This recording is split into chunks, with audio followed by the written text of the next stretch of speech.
அரசியலுக்கு நாம தோன்றதான் இது அடுத்தவங்களோட கமெண்ட். ஆனா பாம்பாடுதாலும் பயமில்லைங்கிறது தான் எங்க நம்மளோட கான்பிடன்ஸ்.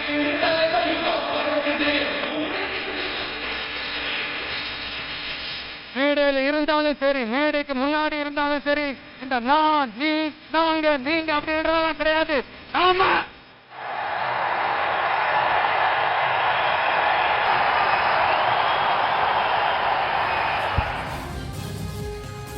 ഉങ്ക വിജയ് ഉങ്ക മട്ടും താൻ നമ്പി വന്നിരിക്കെ രാഷ്ട്രീയത്തിൽ ഞാനൊരു കുട്ടിയാണ്, പക്ഷേ നിങ്ങൾക്ക് വേണ്ടിയാണ് ഞാൻ എന്താകണമെന്ന് തീരുമാനിച്ചത്. ആ നിങ്ങൾക്ക് വേണ്ടിയാണ് പാമ്പാണെങ്കിൽ പോലും രാഷ്ട്രീയത്തെ കയ്യിലെടുക്കാൻ ഞാൻ തീരുമാനിച്ചത്. പക്ഷേ നൻപ, നിങ്ങളുണ്ടെങ്കിൽ എനിക്കെന്താണ് പേടി? അങ്ങനെ വില്ലുപുരത്ത് മാസ് എൻട്രിയിൽ മാനാടിലേക്ക് കടന്നു വന്ന ദളപതി വിജയ് ഇന്ന് നടത്തിയത് സിനിമയെ വെല്ലുന്ന പഞ്ച് ഡയലോഗും പ്രസംഗവുമാണ്. കൈയടിച്ചാർത്തെത്തിയത് 85 ഏക്കറിൽ തിങ്ങി നിറഞ്ഞ ജനലക്ഷങ്ങൾ. DMK-യെ ജനവിരുദ്ധരെന്ന് കുറ്റപ്പെടുത്തി തമിഴകത്തെ ഒരു കുടുംബം കൊള്ളയടിക്കുന്നുവെന്ന് ആഞ്ഞടിച്ച് വിജയ് പ്രഖ്യാപിച്ചിരിക്കുന്നു. ഒരു സഖ്യവും വേണ്ട. 2026 തെരഞ്ഞെടുപ്പിൽ 234 സീറ്റുകളിലും TVK ഒറ്റയ്ക്ക് മത്സരിക്കും. നിങ്ങളിൽ ഒരാളായി കളത്തിലിറങ്ങും. അഴിമതിക്കെതിരെ, അനീതിക്കെതിരെ, കർഷകർക്ക് വേണ്ടി, തുല്യതയ്ക്ക് വേണ്ടി പാർട്ടി ഇറങ്ങും. എല്ലാ ദളപതി സിനിമകളിലെയും പഞ്ച് ഡയലോഗ് പോലെ ആരുമില്ലാതെ എല്ലാവരാലും വഞ്ചിക്കപ്പെടുന്ന നാട്ടുകാർക്ക് രക്ഷകനായി, ജനത്തിലൊരാളായി കളത്തിലിറങ്ങുമെന്ന് വിജയ് പറയുമ്പോൾ യെസ് വി ആർ വെയിറ്റിംഗ് എന്ന് പറയുമോ തമിഴ്നാട്?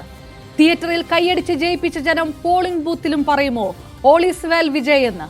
വില്ലുപുരം വിക്രവാണ്ടിയിലെ ഈ ജനലക്ഷം നൽകുന്ന സൂചന എന്താണ്? പരിശോധിക്കുന്നു പ്രൈം ഡിബേറ്റ്. സ്വാഗതം.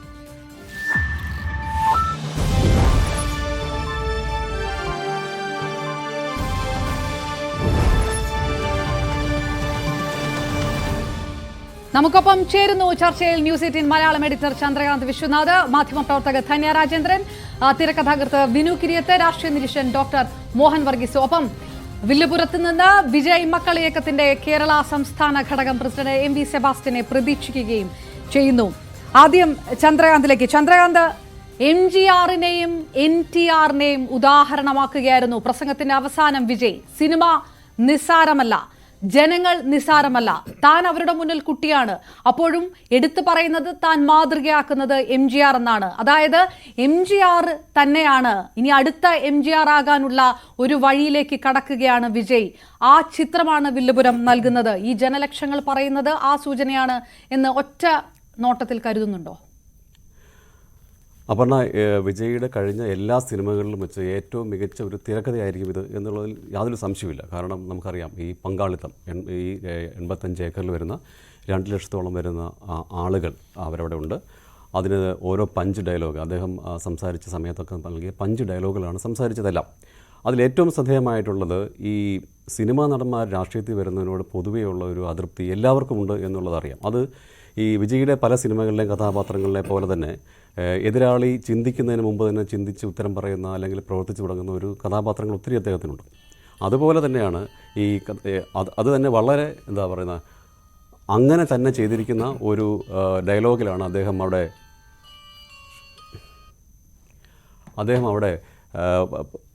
ഈ പറയുന്ന NTR-ൻ്റെയും NGR-ൻ്റെയും കഥ പറയുന്നത്. കാരണം കൂത്താടി എന്ന് വിളിക്കുന്നത് അത്ര മോശം കാര്യമല്ല എന്ന് പറയുന്നിട്ട് അതൊരു സമൂഹത്തിൻ്റെ മുഴുവൻ സംസ്കാരത്തിൻ്റെ പ്രതിഫലനമാണ് എന്ന് അദ്ദേഹം പറയുന്നുണ്ട്. കാരണം ഈ എൻ്റർടൈൻമെൻറ്റ് ഇൻഡസ്ട്രിയുടെ ഒരു ശക്തി അദ്ദേഹം അവിടെ കൊണ്ടുവരുന്നുണ്ട്.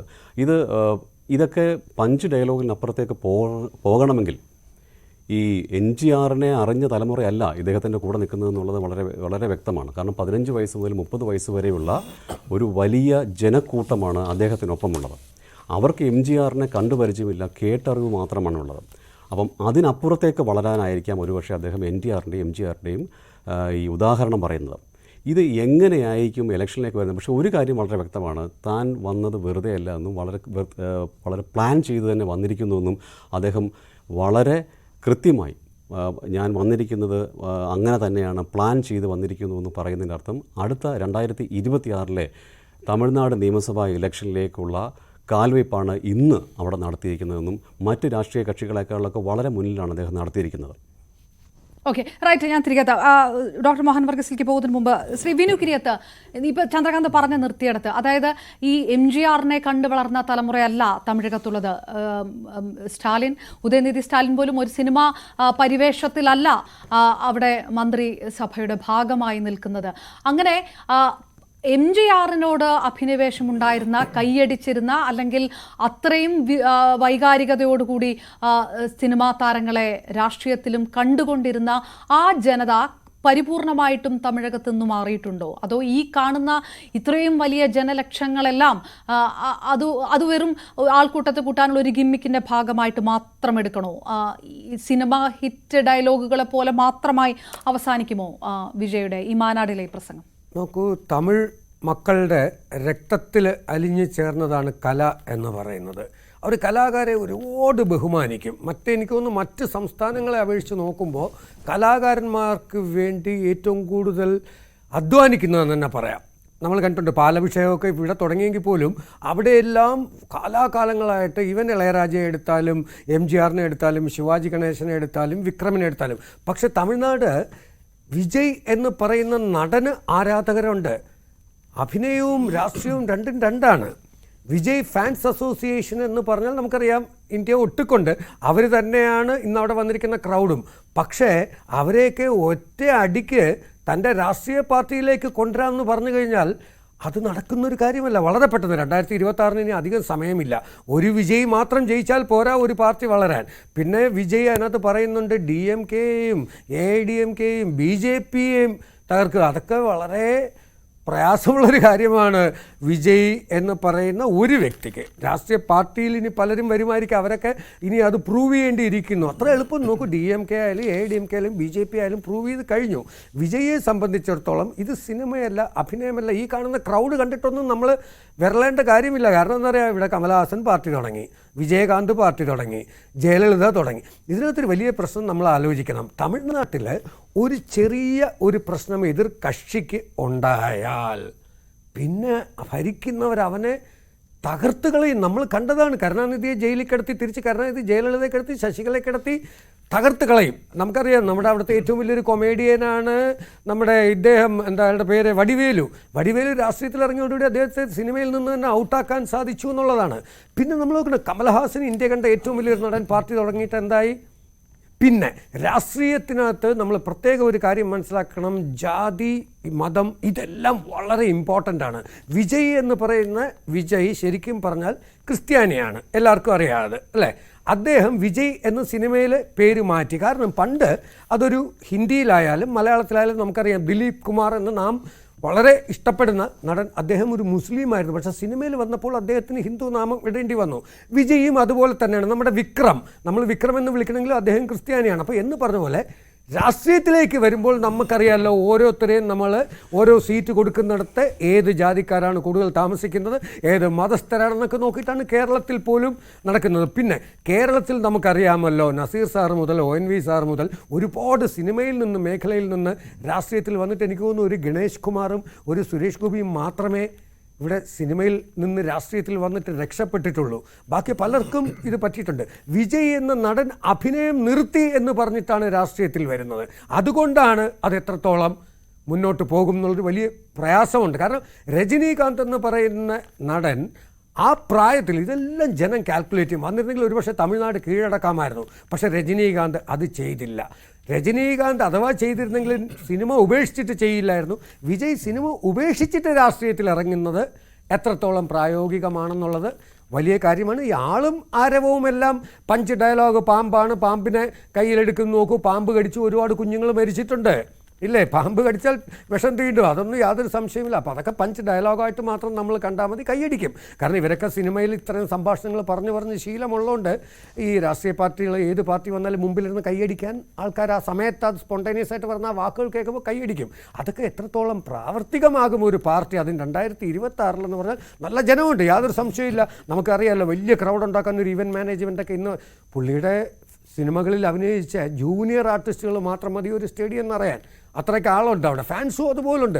പക്ഷെ അത് വോട്ടായി മാറുമോ എന്നുള്ളത് വലിയ സംശയമാണ്. നമുക്ക് കാത്തിരുന്നു. ഞാൻ തിരികെ എത്താം വിനു കുര്യത്ത്. ഡോക്ടർ മോഹൻ വർഗീസ്, വിജയുടെ ഏത് കടുത്ത ആരാധകരും ആഗ്രഹിക്കുന്നത് വിജയ് രാഷ്ട്രീയത്തിലേക്ക് പോകണം എന്നായിരിക്കില്ല, അദ്ദേഹം സിനിമയിലേക്ക് തിരികെ വരണം എന്ന് തന്നെയാണ്. അതുകൊണ്ട് തന്നെ ഈ രാഷ്ട്രീയപരമായിട്ട് ഒരുപക്ഷെ അദ്ദേഹത്തിൻ്റെ ഒരു കടുത്ത ഫാൻ കൂടിയാണ് ഞാൻ, അത് ഇതിനെ ബാധിക്കുകയില്ല എന്ന് ഞാൻ വിചാരിക്കുന്നു ഈ രാഷ്ട്രീയവുമായിട്ട് ബന്ധപ്പെടുത്തുമ്പോൾ. അപ്പോഴും സിനിമ അവസാനിപ്പിച്ചുകൊണ്ട് ഞാനിനി സിനിമയിലേക്കില്ല എന്ന് പ്രഖ്യാപിച്ചുകൊണ്ടുകൂടിയാണ് വിജയ് രാഷ്ട്രീയത്തിലേക്ക് വരുന്നത്. അപ്പോൾ ശ്രീ വിനു കിരിയത്ത് പറഞ്ഞതുപോലെയല്ല, അതിന് നേരെ വിരുദ്ധമായിട്ടുള്ള ഒരു കാര്യമാണ് ഞാൻ ചോദിക്കുന്നത്. അങ്ങനെ സിനിമയില്ല, താനിനി രാഷ്ട്രീയത്തിലേക്കാണ് ശ്രദ്ധ കൊടുക്കുന്നത് എന്ന് പറഞ്ഞതിന് ശേഷം വിജയ് നടത്തുന്ന പൊതുസമ്മേളനത്തിലാണ്, ആദ്യ സമ്മേളനത്തിലാണ് ഇത്രയും വലിയ ജനലക്ഷങ്ങൾ ഉള്ളത്. അതായത് വിജയ് സിനിമയിൽ നിന്ന് പോകുകയാണെങ്കിൽ പോലും, സിനിമയല്ല ഇനി എൻ്റെ ലക്ഷ്യം ഇതാണ് എന്ന് വിജയ് കൃത്യമായിട്ട് പ്രഖ്യാപിക്കുമ്പോൾ അതിനകത്ത് വിജയ് ഈ നേരത്തെ ചന്ദ്രകാന്ത് പറഞ്ഞ പോലെ കൃത്യമായൊരു തിരക്കഥ, ആ തിരക്കഥ വരുമ്പോൾ തന്നെ അതിന് കൃത്യമായൊരു പ്ലാനുണ്ട്.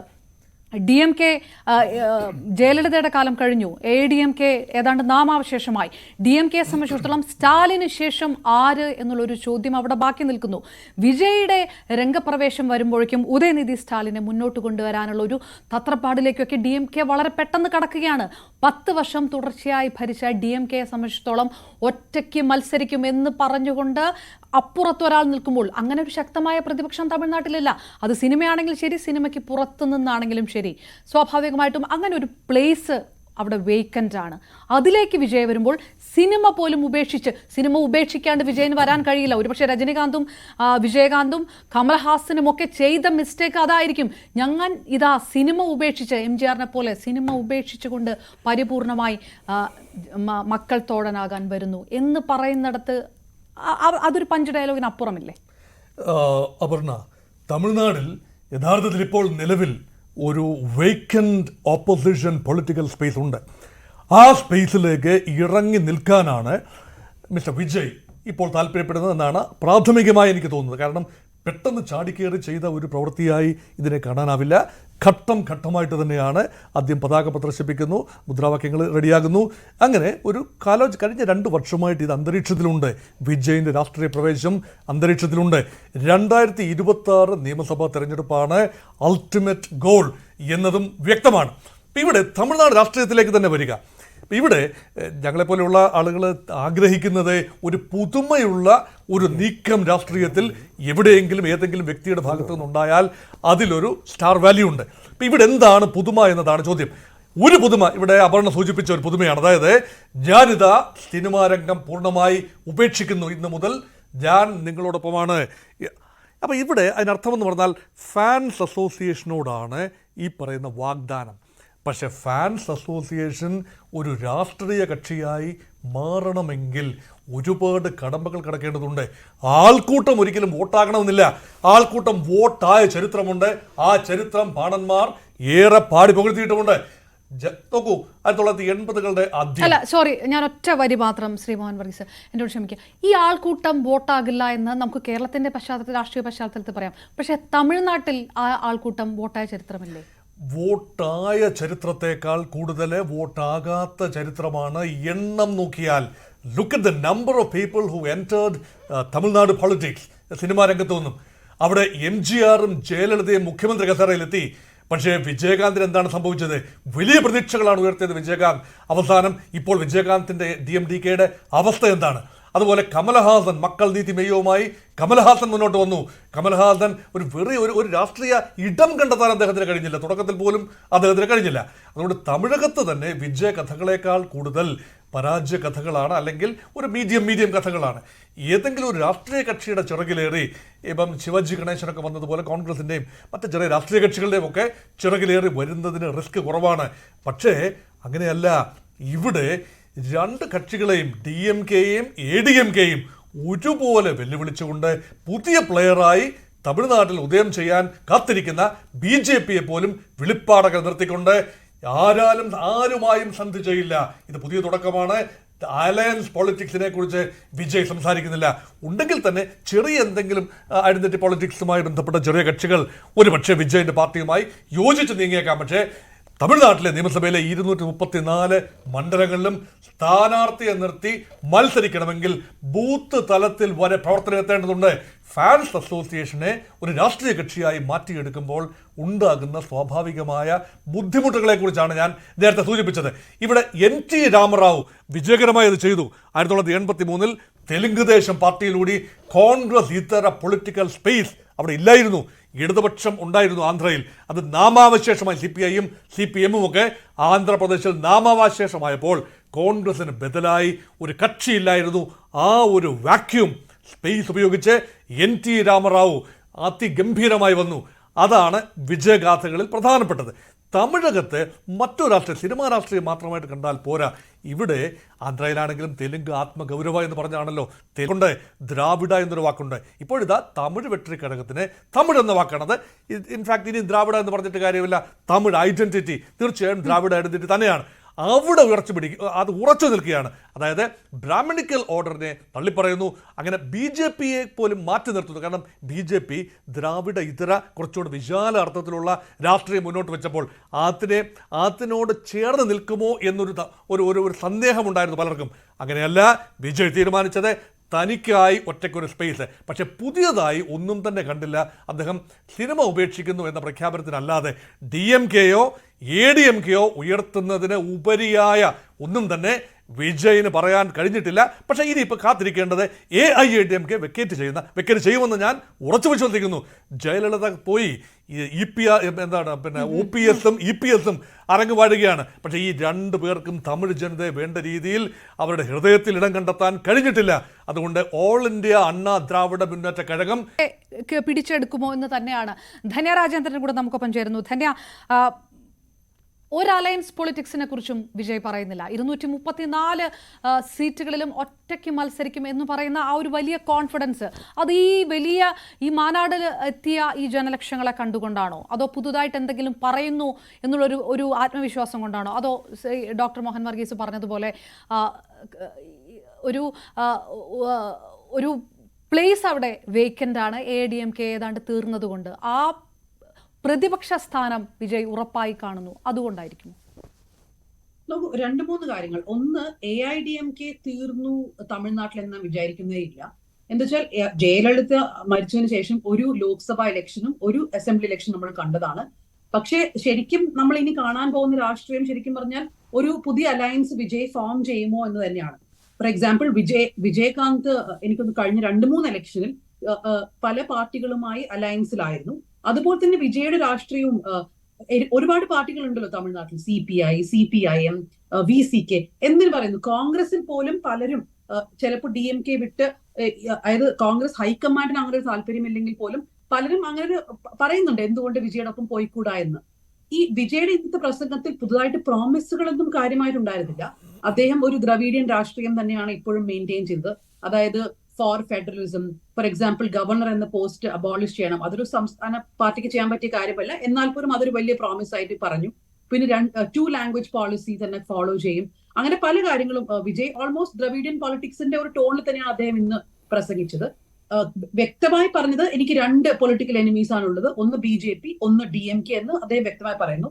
നമ്മൾ എപ്പോഴും ഈ പഴയ ആക്ടേഴ്സിനെ കുറിച്ച്, അതായത് MGR, ജയലളിത, അല്ലെങ്കിൽ തെലുങ്ക് ആന്ധ്രാപ്രദേശിൽ NTR, പുതിയ തലമുറയിലെ രജനീകാന്ത്, കമൽ ഹാസൻ, ഇവരെ കുറിച്ചൊക്കെ സംസാരിക്കാൻ പറ്റുമെങ്കിലും എനിക്ക് തോന്നുന്നു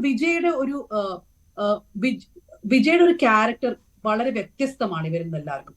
ഫോർ എക്സാമ്പിൾ, ഈയിടെയായി രാഷ്ട്രീയത്തിൽ വരാൻ ശ്രമിച്ചത് രജനീകാന്തും കമൽ ഹാസനുമാണ്. അതിൽ രജനീകാന്ത് ഒരു രാഷ്ട്രീയ പാർട്ടി തുടങ്ങുന്നതിന് മുമ്പ് തന്നെ പറ്റില്ല എന്ന് പറഞ്ഞ് തിരിച്ചുപോയ ഒരാളാണ്.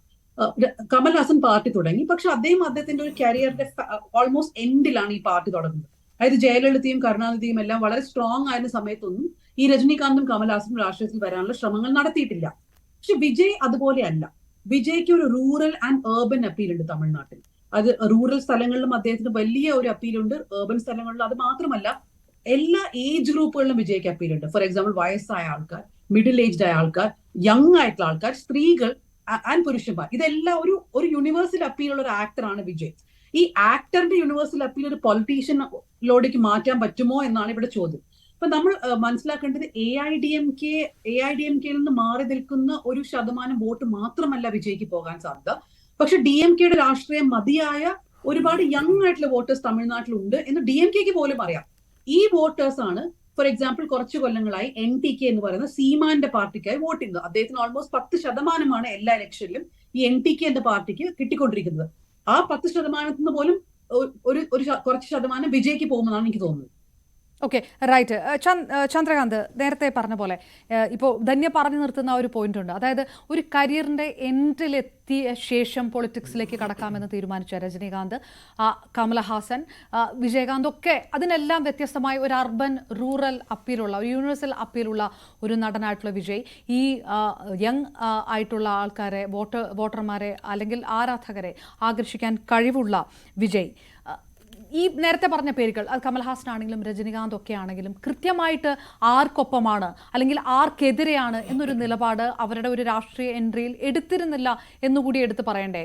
അതായത് എന്താണ് ഇവരുടെ രാഷ്ട്രീയ നിലപാട്, ഇത് ആർക്കെതിരെയാണെന്ന് പറയുമ്പോൾ ഡയറക്റ്റായിട്ട് വിജയ് അറ്റാക്ക് ചെയ്യാണ്. ആദ്യ മാനാടിൽ തന്നെ DMK തൻ്റെ ശത്രുവാണ്, BJP തൻ്റെ ശത്രുവാണ്. അതായത് ഞാൻ അടുത്ത പൊസിഷനിലാണ് നിൽക്കുന്നത് എന്ന് പറയുന്നു. ഈ തമിഴകത്തിൻ്റെ ഈ വൈകാരികത അതിപ്പോൾ ഇപ്പോൾ റിലേറ്റ് ചെയ്യാൻ പറ്റുന്നതാണോ ഇല്ലയോ എന്ന് ചോദിച്ചാലും മറ്റുള്ളവർ പറയുന്നത് പോലെ ഒരു സഹ റോളിലല്ല, ഞാനൊരു നായക വേഷത്തിലാണ് ഇവിടെ നിൽക്കുന്നത് എന്നുള്ളൊരു സന്ദേശം വിജയ് അങ്ങോട്ട് കൊടുക്കുന്നുണ്ട്. ഒരുപക്ഷെ രജനീകാന്തിനോ കമൽഹാസനോ ഒക്കെ കൊടുക്കാൻ കഴിയാതിരുന്ന ആ ഒരു ഇമോഷണൽ ഒരു മെസ്സേജ് ഉണ്ടല്ലോ, അത് വിജയിന് കൃത്യമായിട്ട് കൊടുക്കാൻ കഴിയുന്നില്ലേ?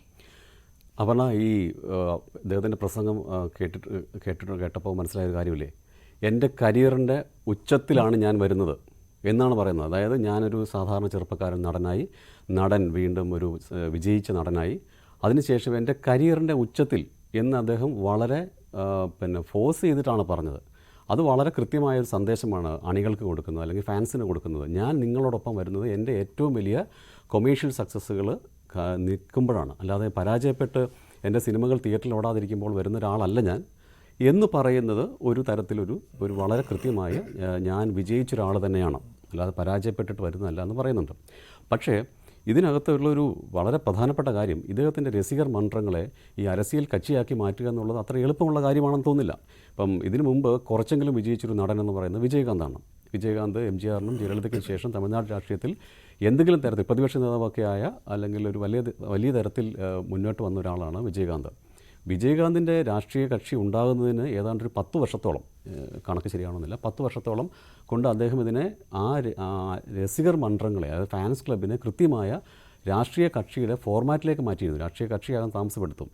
ഇത് തീർച്ചയായിട്ടും അതൊരു വലിയ തരത്തിലുള്ള ഒരു മുന്നേറ്റമാണ് നടത്തിയത്.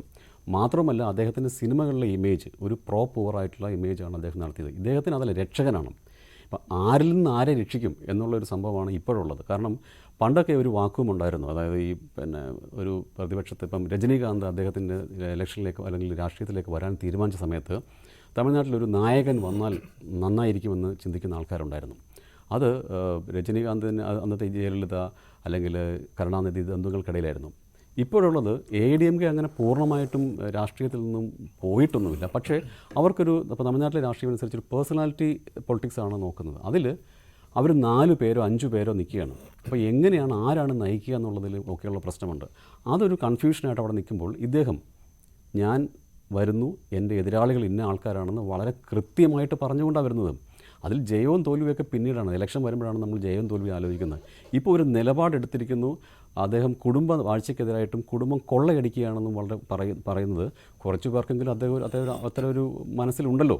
അതിലേക്ക് കൃത്യമായ പോയിന്റ് ചെയ്തിട്ട് തന്നെ സംസാരിക്കുന്നത്. അതുപോലെ തന്നെ ഈ ആരാണ് കൂടെ നിൽക്കുന്നത് പറഞ്ഞത്, ഇപ്പോൾ നീറ്റിനെ കുറിച്ചിട്ട് അദ്ദേഹം പറഞ്ഞു, അല്ലെങ്കിൽ അതിനകത്ത് മരിച്ചു.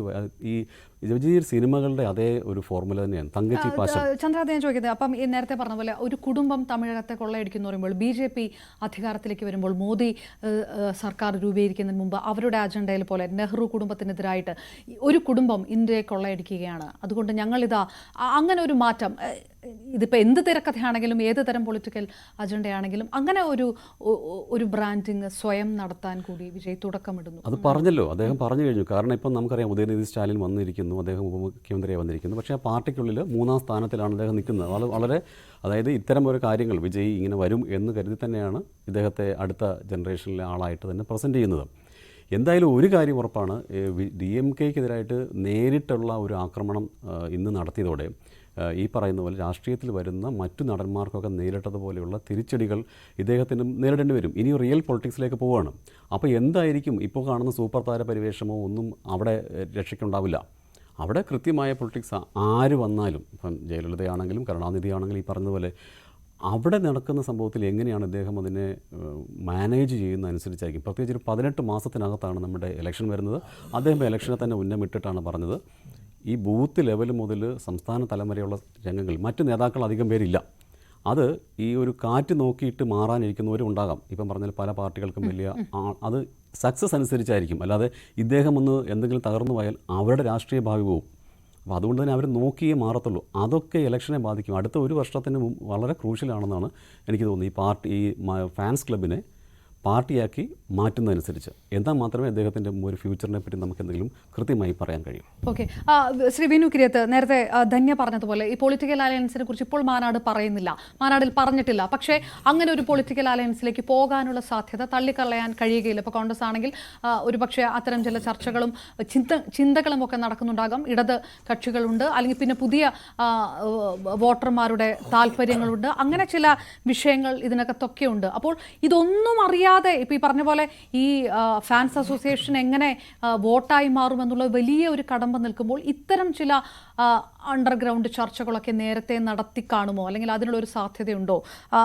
അതുകൂടി മാനാട് പറയുന്നുണ്ടോ എന്നുള്ളതാണ്. വിജയ് ഇന്ന് പറയുന്നു സംഘകാലത്തെ കൃതികളിൽ പാണ്ഡ്യകാലത്തെ പോരാളിയെക്കുറിച്ച് അറിയില്ലേ എന്നാണ് ചോദിക്കുന്നത്. അതായത് ആയുധങ്ങളും പോരാളികളും ഒന്നുമില്ലാതെ പോരാട്ടത്തിനിറങ്ങിയ ഒരു പോരാളിയെക്കുറിച്ച് ആ പഴയ കഥ എടുത്ത് പറയുകയാണ്. അതായത് ഇപ്പം എല്ലാവരും പറഞ്ഞു വരുന്നത് പോലെ ഒറ്റയ്ക്കാണ് നിൽക്കുന്നത്, ഇനിയാണ് പ്രൂവ് ചെയ്യാനുള്ളത്, ഈ സിനിമയിൽ നിന്ന് വന്ന ഈ ഗിമ്മിക്ക് കൊണ്ടോ അല്ലെങ്കിൽ ഈ ഒരു മാജിക് കൊണ്ട് നിൽക്കാൻ കഴിയുകയില്ല എന്ന് വ്യക്തമാക്കി മനസ്സിലാക്കിക്കൊണ്ട് ഒരാളത് പറയുമ്പോൾ അതിലെ കോൺഫിഡൻസ് ഒരുപക്ഷെ കൃത്യമായ ഒരു ബാക്ക്ഗ്രൗണ്ട് വർക്ക് നടത്തിയിട്ടുണ്ടാകണം TV-ക്ക് എന്നുള്ളതിൻ്റെ ഒരു സൂചനയായിട്ട് കണ്ടുകൂടെ? അതായത് പുള്ളി ഇന്ന് കയ്യിൽ വാങ്ങിച്ചതേ ആയുധമാണ്, വാളാണ് കയ്യിൽ വാങ്ങിച്ചത്. പുള്ളി പറഞ്ഞിരിക്കുന്നത് എല്ലാ സീറ്റുകളിലും മത്സരിക്കും. ഈ എല്ലാ സീറ്റിലും മത്സരിക്കുമ്പോൾ ഒരു പക്ഷേ വിജയ് ചിലപ്പം 100% ജയിച്ചേക്കാം. പിന്നെ യങ് പൊളിറ്റീഷ്യൻ എന്ന് പറയാൻ ഒക്കില്ല. 2026 ആകുമ്പോൾ വിജയ്ക്ക് 54 വയസ്സാവും. അപ്പോൾ അത് ഒരിക്കലും ഒരു യങ് പൊളിറ്റീഷ്യൻ അല്ല. അദ്ദേഹം ഒരു പക്ഷേ അദ്ദേഹവും ഒരു 5 or 6 സീറ്റേ കിട്ടിയുള്ളെങ്കിൽ തീർച്ചയായിട്ടും മറ്റേതെങ്കിലും ഒരു ഇതുമായിട്ട് ലയിക്കേണ്ടി വരും. നോക്കൂ, ഇവിടെ ശിവാജി ഗണേശൻ തമിഴ് മുന്നേറ്റ അങ്ങനെ എന്തോ ഒരു പേരിലാണ് തുടങ്ങിയിരുന്നത് അല്ലേ, മുന്നണി എന്ന് പറഞ്ഞ് തുടങ്ങിയിട്ട് അവസാനം ജനതാദളിലാണെന്ന് തോന്നുന്നു ലയിക്കുകയായിരുന്നു. നോക്കൂ, തമിഴ്നാട്ടിലെ ഏറ്റവും വലിയ രാഷ്ട്രീയം പറയുന്ന ഒരു നടനായിരുന്നു T. രാജേന്ദ്രൻ. അദ്ദേഹം ഒരു പാർട്ടി തുടങ്ങിയിട്ട് ഇന്ന് ആ പാർട്ടി എവിടെയാണ്? അതാണ് പിന്നെ കലയും രാഷ്ട്രീയവും രണ്ടായിട്ട് കാണുന്നവരാണ് മനുഷ്യരെല്ലാവരും. ഇഷ്ടം എന്ന് പറയുന്നത് വിജയ് എന്ന നടനോട് എനിക്കും ഇഷ്ടമാണ്. പക്ഷെ അദ്ദേഹത്തിന്റെ രാഷ്ട്രീയം എനിക്ക് ഇഷ്ടപ്പെടണമെന്ന് എനിക്ക് ഒരിക്കലും ഫോഴ്സ് ചെയ്യാൻ പറ്റില്ലല്ലോ. പക്ഷെ അപ്പോഴും എനിക്കൊരു ഞാൻ ചോദിക്കുന്നത് ഈ ഒരു മാസ് അപ്പീലുള്ള നടന്മാരായിരുന്നില്ലല്ലോ എന്നുള്ളൊരു ചോദ്യമില്ലേ? കേട്ടില്ല. ഈ മാസ് അപ്പീലുള്ള, നേരത്തെ പറഞ്ഞതുപോലെ ഒരു യൂണിവേഴ്സൽ അപ്പീലുള്ള ഒരു നടന്മാരായിരുന്നില്ലല്ലോ T. രാജേന്ദ്രൻ അടക്കം എന്നുള്ളൊരു ചോദ്യമില്ലേ? അല്ല, നോക്കൂ, T. രാജേന്ദ്രനും നോക്കൂ, ഭാഗ്യരാജ് എന്തായിരുന്നു ഒരു കാലത്ത് തമിഴ്നാട്ടിൽ? അദ്ദേഹം പാർട്ടി തുടങ്ങിയില്ലേ? ശിവാജി ഗണേശൻ സ്വന്തമായിട്ട് പാർട്ടി തുടങ്ങിയില്ലേ? അപ്പോൾ ഇത് നോക്കൂ, വിജയ് ജയിക്കും. ഇപ്പോൾ നമുക്ക് വിജയിയുടെ ഒരു പക്ഷേ വിജയ് ജയിക്കാം, സാധ്യതയുണ്ട് ഈ പറഞ്ഞ പോലെ. ബാക്കി എല്ലാ സീറ്റിലും ഉള്ളവർ ആരൊക്കെയാണെന്ന് പോലും ജനങ്ങൾക്ക് അറിഞ്ഞുണ്ടെങ്കിൽ ഒരു ദിവസം കൊണ്ട് മാറ്റാവുന്നതല്ല ജനഹൃദയങ്ങളിലെ രാഷ്ട്രീയം എന്ന് പറയുന്നത്. നോക്കൂ, ഈ കോൺഗ്രസ് പോലും ഇന്ന് ഇന്ത്യ മുന്നണിയിലേക്ക് എല്ലാവരും കൂടെ ചേർന്നാണ് പലയിടത്തും വിജയിച്ചിരിക്കുന്നതില്ലേ? അപ്പോൾ പിന്നെ ഞങ്ങൾ ഒറ്റയ്ക്ക് ചേർന്നിട്ട് 2026 അതും വളരെ കുറച്ച് കാലം കൊണ്ട് മൊത്തം അടുത്ത് ഞങ്ങൾ മത്സരിക്കുമെന്ന് പറയുമ്പോൾ അവർക്ക് തന്നെ അറിയാമില്ലെങ്കിൽ കുറച്ച് പേര് ജയിച്ചാൽ വേറെങ്കിലും ആയിട്ടൊരു അലയൻസ് ഉണ്ടാക്കുക, അതേ നടക്കുകയുള്ളൂ. അത്ര മണ്ടന്മാരൊന്നും അല്ല. നോക്ക്, നമ്മുടെ ജനം എന്ന് പറയുന്നത് ഇപ്പം നമ്മൾ അത് ഞാനില്ല, നീയില്ല, നമ്മളേ ഉള്ളൂ. സ്വന്തം അച്ഛനൊരു പാർട്ടി തുടങ്ങിയപ്പോൾ കൊണ്ടുപോയി കേസ് കൊടുത്ത ആളാണ് വിജയ്, അച്ഛനെതിരെ അമ്മയ്ക്കെതിരെ ഇല്ലേ? അപ്പോൾ അതൊക്കെ വാചകമടിക്കാൻ നമുക്ക് ഈ പറഞ്ഞ പോലെ ഒരു നടനാണ്, നല്ല വാക്ചാതുര്യമുണ്ട്, പ്രസംഗിക്കാം, നല്ല കയ്യടി കിട്ടുന്നുണ്ട്, അതെല്ലാം ശരിയാണ്. പക്ഷെ അതും രാഷ്ട്രീയവും ഇലക്ഷനോട് അടുക്കുമ്പോൾ ഇത് രണ്ടും ഭയങ്കര വ്യത്യാസമാണ്. അഭിനയമല്ല ഇത് ജീവിതമാണ് എന്ന് ജനങ്ങൾക്കറിയാം. കാരണം ഈ നോക്കൂ, തമിഴ് എന്ന് പറയുന്ന നോക്കൂ, ഈ പറയുന്ന സ്റ്റാലിൻ ആയാലും ഇവരെല്ലാം രാഷ്ട്രീയം കലക്കി കുടിച്ച് വളർന്നതാണ്. പുള്ളി തന്നെ പറയുന്നുണ്ട് പുള്ളി ഒരു ബാലനാണ്. പക്ഷെ ആ ബാലൻ്റെ കയ്യിലിരിക്കുന്നത് പാമ്പാണെന്ന് പുള്ളി വീണ്ടും ഓർക്കണം. ആ പാമ്പ് ബാലൻ മറ്റൊരാൾക്ക് കൊടുക്കണമല്ലോ. എല്ലായിടത്തും നിൽക്കുകയാണെങ്കിൽ എല്ലാവരുടെ കയ്യിലും പാമ്പ് കൊടുക്കണം. എവിടെയൊക്കെ മത്സരിക്കുന്നോ അവിടെയൊക്കെ ഉള്ളവരുടെ കയ്യിലും പാമ്പുണ്ടെന്നുള്ളത് ഓർക്കുക. വിജയ് ചിലപ്പോൾ സൂപ്പർ സ്റ്റാർ ആയതുകൊണ്ട് പാമ്പിനെ കൊല്ലാൻ പറ്റും, 10 പേരെ ഒരുമിച്ച് അടിക്കുന്നതൊക്കെ നമ്മൾ കണ്ടിട്ടുണ്ടെങ്കിലും അത് രാഷ്ട്രീയത്തിൽ എത്രത്തോളം വില പോകുമെന്നുള്ളത് നേരത്തെ അവിടെ ധന്യ പറഞ്ഞ പോലെ ഇതത്ര എളുപ്പമല്ല. സമയം കൊണ്ട് ചിലപ്പോൾ എന്ത് സംഭവിക്കാം. പിന്നെ അദ്ദേഹം പറയുന്ന ഒരു പോയിന്റിനോട് ഞാൻ 100% അതൊരു എനിക്കിഷ്ടപ്പെട്ടു, ലഹരിക്കെതിരെ. അത് അവിടെ മാത്രമല്ല, എല്ലാ സംസ്ഥാനങ്ങളും, കാരണം ഒരു തലമുറ നശിച്ചുകൊണ്ടിരിക്കുന്നു, അതിനെതിരെ പോരാടണം. അത് പോരാടാൻ ഒരു രാഷ്ട്രീയം വേണമെന്നില്ല. സിനിമയിൽ നിന്നുകൊണ്ട് തന്നെ അദ്ദേഹത്തിന് പോരാടാമായിരുന്നു. രാഷ്ട്രീയത്തിൽ കൂടെ ആണെങ്കിലും അത് പോട്ടെ. നോക്കൂ, രജനീകാന്ത് മണ്ടനൊന്നും അല്ല, അതുകൊണ്ടാണല്ലോ അദ്ദേഹത്തിൽ രാഷ്ട്രീയത്തിൽ ഇറങ്ങാത്തത്. അദ്ദേഹം എഴുതിയാൽ ജയിക്കുമെന്നെല്ലാവരും പറഞ്ഞാലും അദ്ദേഹത്തിനറിയാം എന്നെ ആരാധിക്കുന്ന നടനായിട്ടാണ് എൻ്റെ രാഷ്ട്രീയം എത്രത്തോളം. ഇപ്പോൾ കമൽഹാസൻ്റെ ഒരു അവസ്ഥ എന്താണ് ശരിക്കും പറയൂ? അദ്ദേഹം നടൻ എന്നുള്ളതിൽ ആ ഒരു ഇമേജും കൂടെ കുറയുകയാണ് ചെയ്തത് രാഷ്ട്രീയത്തിൽ വന്നപ്പോൾ. ഭാഗ്യരാജന് അത് തന്നെയാണ് സംഭവിച്ചത്, അത് തന്നെയാണ് ടി രാജേന്ദ്രന് സംഭവിച്ചത്, വടിവേലുവിന് അതാണ് സംഭവിച്ചത്, ഇല്ലേ? അപ്പോൾ അങ്ങനെ ഒരുപാട് പേര് എനിക്കൊന്ന് തമിഴ്നാട്ടിലായിരിക്കും ഏറ്റവും കൂടുതൽ താരങ്ങൾ രാഷ്ട്രീയത്തിൽ ഇറങ്ങിയിട്ടുള്ളതും അവരെല്ലാം വിജയിച്ചിട്ടുമുണ്ട്, ഇല്ലേ? പക്ഷേ അവരുടെ പാർട്ടികൾ ഒരിക്കലും ഇവരെല്ലാം സ്വന്തമായിട്ടൊരു പാർട്ടി ഫോം ചെയ്തു. അവിടെയാണ് ഇവർക്കെല്ലാം പറ്റിയ അബദ്ധം. ഇവർ ഏതെങ്കിലും ഒരു പാർട്ടിയുമായി സഹകരിച്ച് തന്നിരുന്നെങ്കിൽ ചിലപ്പോൾ വിജയ്ക്ക് ഒരുപാട് പേരെ അതിലേക്ക് കൊണ്ടുവരാൻ പറ്റുമായിരുന്നു. പിന്നെ ഞാൻ ഒരു കാര്യം പറയാം, കേരള രാഷ്ട്രീയം പോലെയല്ല, തമിഴ് എന്ന് പറഞ്ഞാൽ വൈഡായിട്ട് കിടക്കുകയാണ്. നമ്മൾ വിചാരിക്കുന്ന പോലെയല്ല. അവിടുത്തെ ഭാഷകൾ പോലും ഓരോ സ്ഥലങ്ങളിലും വ്യത്യസ്തമാണ്. നമുക്കറിയാമല്ലോ, സംസാര രീതികൾ വ്യത്യാസമാണ്. നമ്മുടെ ഇവിടെ അത് വളരെ കുറവാണ് ഉണ്ടെങ്കിൽ പോലും. അപ്പോൾ അവർക്കെല്ലാം പിന്നെ പഴയ രാഷ്ട്രീയമല്ല, നടനൊക്കെ ഉള്ളത് വെറുതെ അവിടെ ഇരിക്കുകയുള്ളൂ. വർഗീയത ഭയങ്കരമായിട്ട് നിൽക്കുന്നൊരു കാലഘട്ടത്തിലാണ് നാം രാഷ്ട്രീയം എന്നുള്ളത് ചിന്തിക്കണം. അവിടെ അതെല്ലാം നോക്കും, എല്ലാം നോക്കിയായിരിക്കും വോട്ട് ചെയ്യുന്നത്. ഇനിയുള്ള തലമുറ അങ്ങനെ ആയി മാറി. എല്ലാവരിലേക്കും രാഷ്ട്രീയക്കാർ തന്നെ അടിച്ചേൽപ്പിച്ചു, നീ ഇന്ന മതസ്ഥനാണ്, നീ ഞങ്ങൾക്ക് വോട്ട് ചെയ്യണം എന്ന് അടിച്ചേൽപ്പിച്ചുകൊണ്ട് ഇതെല്ലാം കൂടെ കാൽക്കുലേറ്റ് ചെയ്തിട്ടായിരിക്കും അടുത്ത തിരഞ്ഞെടുപ്പ് വരിക. അത് അവിടെ മാത്രമല്ല കേട്ടോ, ഞാൻ ഓൾ ഇന്ത്യ ലെവലിലാണ് പറയുന്നത്. എല്ലായിടത്തും അവനവൻ്റെ മതം, അവനവൻ്റെ ഇതെല്ലാം ചേർത്തിട്ടൊക്കെ തന്നെയാണ് ഇപ്പോൾ എല്ലാവരും രാഷ്ട്രീയം അതിലുപരി നാട് എന്ന് ചിന്തിക്കുന്ന ഒരു നല്ല ശതമാനമുണ്ട്. ആ നല്ല ശതമാനം വോട്ട് ചെയ്യുന്നതാണ് കറക്റ്റ് വോട്ടിംഗ് പാറ്റേൺ എന്ന് നമുക്ക് പറയാവുന്നത്. ബാക്കി ഈ ആരാധന കൊണ്ടൊക്കെ എത്രത്തോളം വോട്ട് കിട്ടുമെന്നും ഫാൻസുകാർ കുറേയൊക്കെ ചെയ്യാം. യൂത്തിൻ്റെ ചിലപ്പം നല്ലൊരു ശതമാനം കിട്ടാം. പക്ഷേ കാലാകാലങ്ങളായിട്ട് നിൽക്കുന്ന DMK-യിൽ അല്ലെങ്കിൽ ADMK-യിലുള്ളവർ ഇങ്ങോട്ട് മറിച്ച് കുത്തുന്നൊന്നും നമുക്ക് അല്ലെങ്കിൽ പ്രൂവ് ചെയ്യണം. എന്തെങ്കിലുമൊക്കെ വിജയ് ചെയ്ത് കാണിക്കണം. ഒരു ടേമിൽ ഒരു 5 സീറ്റ് കിട്ടിയാൽ ആ 5 ഇടത്ത് കാണിക്കുന്ന ഇതനുസരിച്ചിരിക്കും ബാക്കി.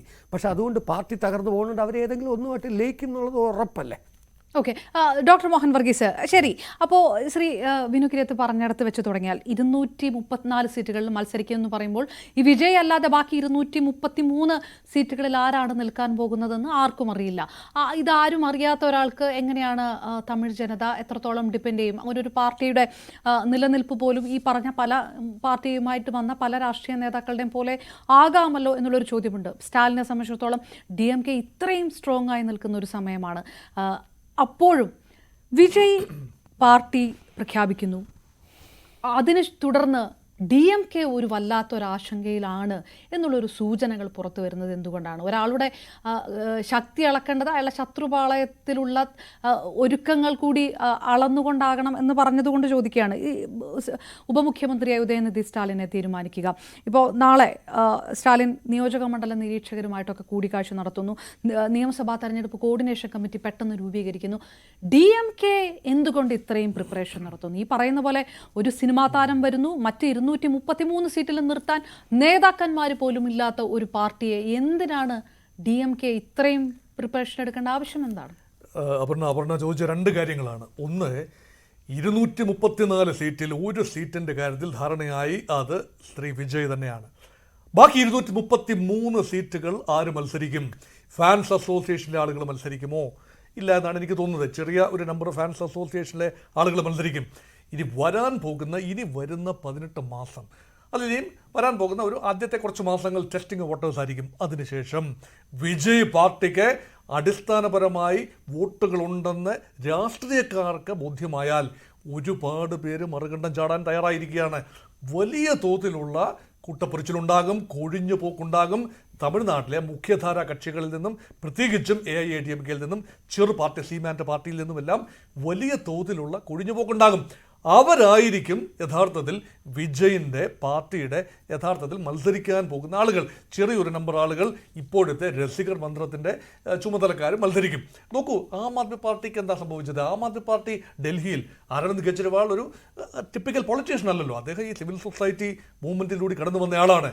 എന്നാൽ മറ്റ് പല പാർട്ടികളിൽ നിന്നും അവരുടെ താഴെത്തട്ടിൽ നിന്ന് പോലും ആളുകൾ, നല്ല വെൽമീനിങ് ആളുകൾ ആദ്യഘട്ടത്തിൽ, പിന്നീടാണ് വലിയ അധികാരമോഹമുള്ള ആളുകൾ കടന്നു വരുന്നത്.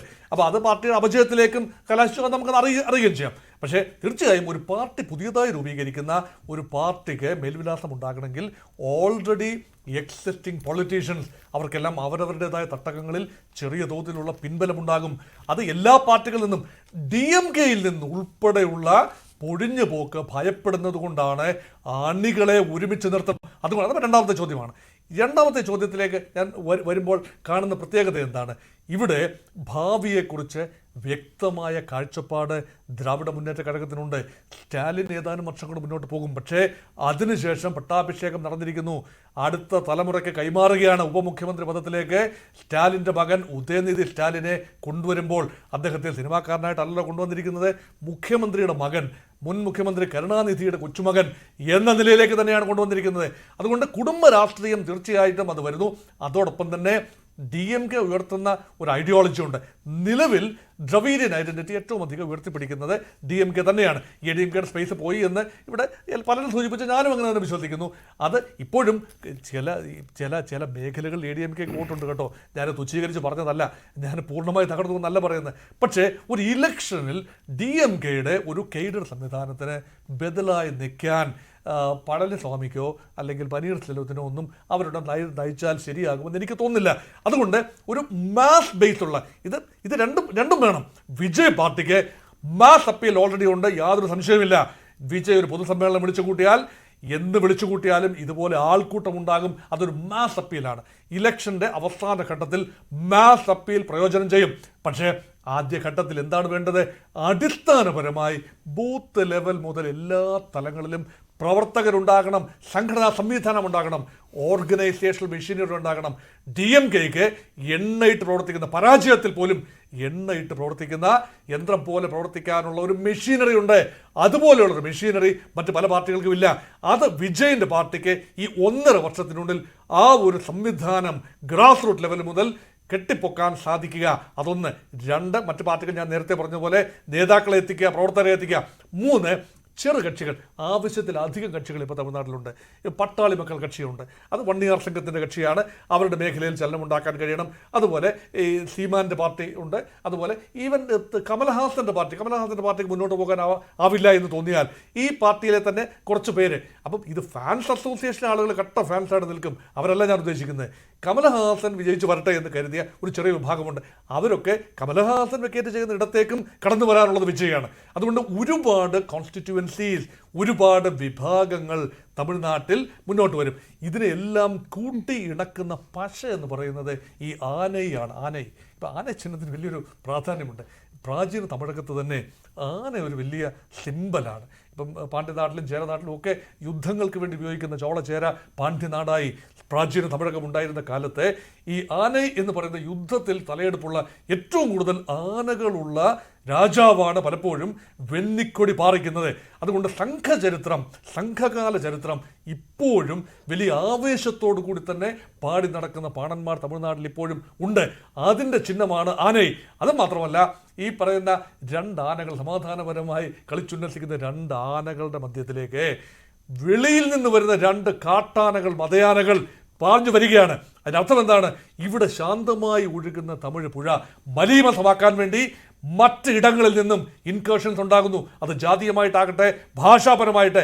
അങ്ങനെ വരുമ്പോൾ ഒറിജിനൽ സംഘകാല സ്വത്വം, അവിടെ ജാതി മത ഭേദമന്യേ എല്ലാവരും ഏകോദര സഹോദരങ്ങളായി അധിവസിച്ചിരുന്ന ആ ഒരു നല്ല കാലം, നമ്മുടെ മാവേലി നാടുവാണിടം കാലമെന്ന് ചേരനാട്ടിൽ, കേരളത്തിൽ പറയുന്നത് പോലെ പാണ്ഡ്യനാട്ടിലും ചോളനാട്ടിലും ആ ഒരു ഗതകാല പ്രതാപത്തിലേക്ക് തമിഴ്നാടിനെ കൊണ്ടുവരിക എന്ന ഒരു ആശയം കൂടി ഇതിന് പിന്നിലുണ്ട്. അത് മറ്റു പാർട്ടികളും പറയുന്നതാണ്.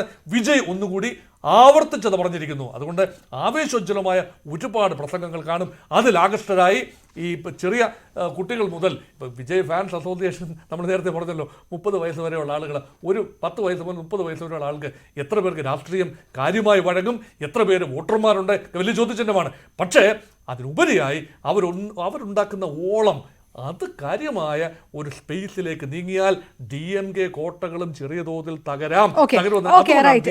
തീർച്ചയായും.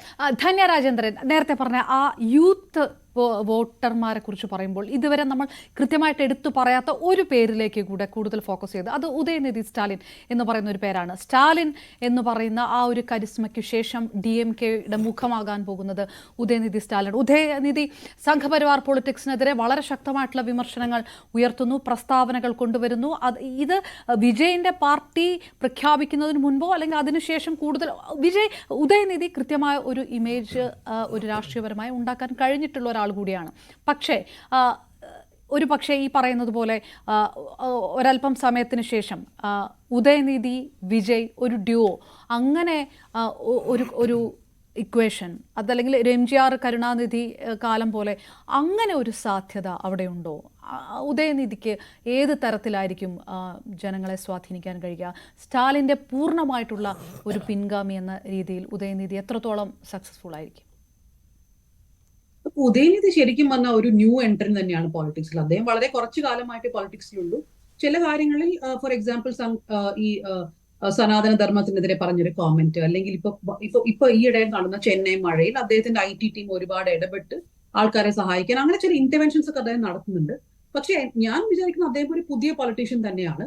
DMK എന്ന പാർട്ടിയിൽ സ്റ്റാലിന്റെ മകന് അടുത്ത ഒരു എയർ അപ്പറന്റ് ആയി അദ്ദേഹത്തെ അനൗൺസ് ചെയ്യുമ്പോൾ ആ പാർട്ടിയിൽ നിന്നും ഒരു ഓപ്പോസിഷൻ ഇതുവരെ വന്നിട്ടില്ല. അതുകൊണ്ടാണ് ആ പാർട്ടി ഇപ്പോഴും ഒരുമിച്ച് നിൽക്കുന്നത്. പക്ഷെ ഇനി ഫ്യൂച്ചറിൽ അത് വരാൻ പാടില്ല എന്നില്ല. അതായത് ഉദയനിധി ആവരുത് നമ്മളുടെ ഫ്യൂച്ചർ ലീഡർ എന്ന് പറയാൻ പോകുന്ന ചിലപ്പോൾ ചില ഘടകങ്ങൾ ഉണ്ടാവും DMK. ഉദയനിധി വേഴ്സസ് വിജയ് എനിക്കൊന്നും ആ ഡിസ്കഷന് സമയമായിട്ടില്ല. പക്ഷെ നമ്മൾ മനസ്സിലാക്കേണ്ട, നമ്മൾ കമ്പയർ ചെയ്യേണ്ട 2-3 പൊളിറ്റീഷ്യൻസ് ഉണ്ട് വിജയ് ആയിട്ട്. ഒന്ന് കമൽഹാസൻ. ഞാൻ കമൽഹാസന്റെ പാർട്ടി തുടക്കം മുതൽ കവർ ചെയ്തിട്ടുള്ളതാണ്. കമൽഹാസൻ ശരിക്കും ഒരു പൊളിറ്റീഷ്യനെ ആയിരുന്നില്ല, ഫുൾ ടൈം പൊളിറ്റീഷ്യനെ ആയിരുന്നില്ല.